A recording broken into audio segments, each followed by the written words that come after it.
আসসালামু আলাইকুম প্রিয় দর্শক। আজ আমি আপনাদের সাথে শেয়ার করব জনপ্রিয় গরুর মাংসের আচারের রেসিপি। গরুর মাংসের এই আচারটা যারা খেয়েছে তারা বলতে পারবেন যে এই আচারটা কতটা মজাদার হয়। এই আচারটি দেখতে যেমন লোভনীয়, খেতে ঠিক তার থেকেও বেশি মজাদার। আচার বানানোর জন্য আমি এখানে হাফ কেজি গরুর মাংস, হাড় ছাড়া শুধু মাংস নিয়েছি। আচারে কোনো হাড় ব্যবহার করা যাবে না। আমি মাংসগুলোকে এইরকম ছোট ছোট কিউব করে কেটে নিয়েছি। ভালোভাবে পরিষ্কার করে ধুয়ে পানি ঝরিয়ে নিয়েছি। এবার মাংসের সাথে আমি কিছু মশলা অ্যাড করে নেব। হাফ চামচ রসুন বাটা, হাফ চামচ আদা বাটা, হাফ চামচ জিরা গুঁড়া, হাফ চামচ গরম মশলার গুঁড়া, হাফ চামচ ধনিয়া গুঁড়া, 1 চামচ লবণ, হাফ চামচ হলুদ গুঁড়া, 1 চামচ মরিচের গুঁড়া, অল্প পরিমাণ সরিষার তেল,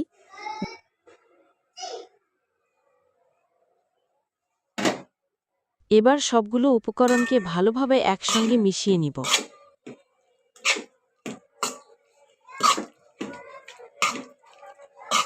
এক কাপ পানি দিয়ে আরেকটু নেড়েচেড়ে মিশিয়ে নিব। পানি দেওয়ার কারণ হচ্ছে মাংসটা যাতে ভালোভাবে সেদ্ধ হয়ে যায়।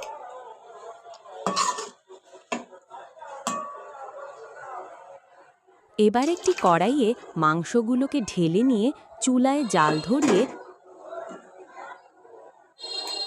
ঢাকনা দিয়ে ঢেকে দিব। মিডিয়াম আঁচে মাংসটাকে ভালোভাবে সিদ্ধ করে নিতে হবে। মাঝে মাঝে ঢাকনা খুলে একটু নাড়াচাড়া করে দিতে হবে। এরকম অবস্থায় আসার পর চুলার জালকে একবারে কমিয়ে অল্প আঁচে রাখতে হবে। কিছুক্ষণ জাল করার পর আস্তে আস্তে পানি শুকিয়ে যেতে লাগবে। মাংসগুলো সেদ্ধ হতে থাকবে। এক পর্যায়ে এসে পানি একেবারে শুকিয়ে যাবে, মাংস সিদ্ধ হয়ে যাবে। এবার আরেকটু জাল করে মাংসের পানি একবারে শুকিয়ে নিতে হবে। মাংসটাকেও ভাজা ভাজা করে নিতে হবে, যাতে মাংসের ভিতরে কোনো প্রকার পানি না থাকে। অবশ্যই খেয়াল রাখতে হবে যাতে মাংসগুলো ভাজতে গিয়ে বেশি শক্ত না হয়ে যায়।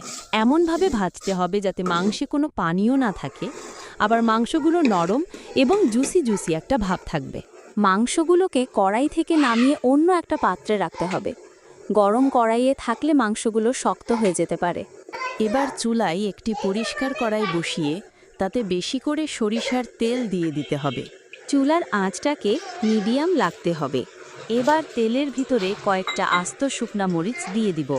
2-3টা তেজপাতা, 2 টুকরো দারুচিনি দিয়ে দিব। 3 থেকে 4টা এলাচ দিব।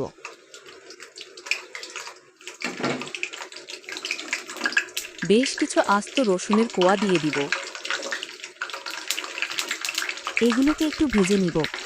রসুনের কালারটা যখন একটু চেঞ্জ হতে শুরু করবে, তখন এর সঙ্গে অ্যাড করে দিব বেশ কিছুটা সাদা সরিষা বাটা। সরিষা বাটাটাকে ভালোভাবে মিশিয়ে নেব।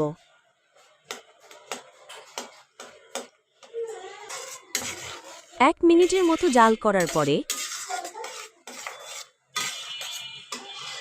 ভেজে রাখা মাংসগুলোকে দিয়ে দিব।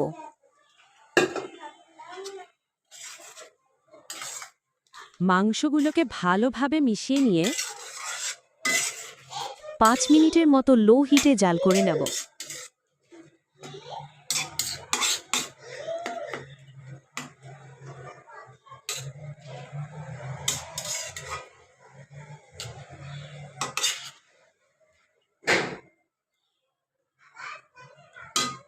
পাঁচ মিনিট জাল করার পরে এই রকম পর্যায়ে এসে যাবে।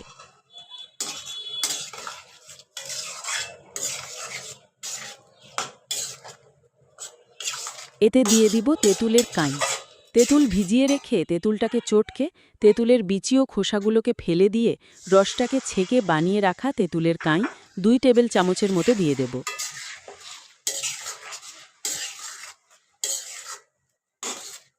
ভালোভাবে নেড়েচেড়ে মিশিয়ে নিয়ে আবারও 1 মিনিট জাল করে নেব।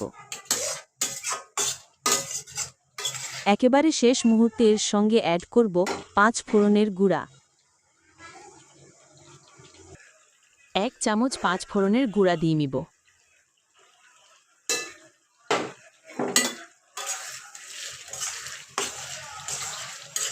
5 ফোড়নের গুঁড়া দিয়ে ভালোভাবে নেড়েচেড়ে মিশিয়ে নামিয়ে নিলেই রেডি মজাদার গরুর মাংসের আচার। ঠান্ডা করে একটি শুকনো কাচের জারে সংরক্ষণ করলে 6 মাস থেকে 1 বছর অনায়াসেই নর্মাল টেম্পারেচারে ভালো থাকবে। প্রিয় বন্ধুরা, ভিডিওটি যদি ভালো লেগে থাকে তাহলে অবশ্যই আমার চ্যানেলটিকে সাবস্ক্রাইব করে রাখবেন এবং লাইক কমেন্ট শেয়ার করতে ভুলবেন না কিন্তু। খোদা হাফেজ বন্ধুরা, আসসালামু আলাইকুম ওয়া রাহমাতুল্লাহ।